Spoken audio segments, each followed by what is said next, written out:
Temporary restraining order pumps the brakes on the Virginia Beach curfew on the oceanfront. Now the only city council member who voted no on the curfew is speaking out. Derek Lytle spoke with her about the process and what city leadership should do next. Derek.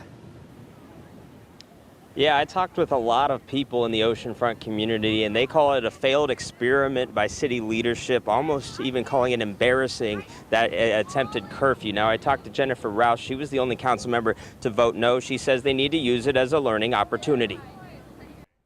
A Friday and Saturday curfew after two mass shootings at the oceanfront intended to help stop violence created public outcry. Now blocked in court, the curfew won't even make it to weekend 2. I think for many of us, it's a lesson learned. Jennifer Rouse, who represents District 10 on the Virginia Beach City Council, says she could not vote in favor of the curfew after hearing from many community members about the money they would lose out on their paychecks. For many on council, it will be they tried what they could, what they thought was best.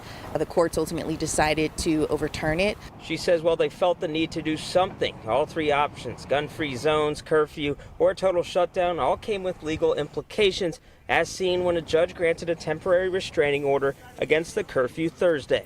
I commend my colleagues for trying something, but for me, that ultimately made me vote no. She believes members of the oceanfront community stepped up to the plate to voice their opinions, and she thinks council as a whole could do better taking those thoughts into account before acting moving forward.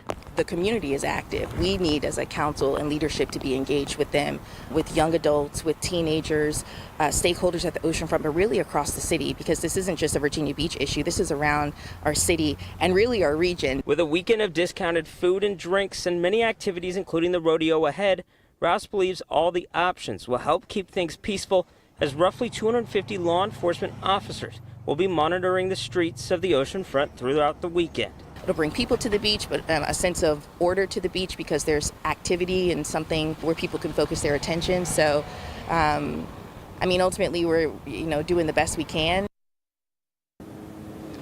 Now, Rouse says all their actions have been reactionary to the violence so far. There's no plan yet. They just hope that this weekend will be peaceful. She hopes to work with the Boys and Girl Club in her district moving forward to learn about youth and what they need moving forward. Live in Virginia Beach, Derek Lytle, 13 News Now. All right, thank you so much, Derek. And the 7 p.m. curfew for minors this weekend still stands.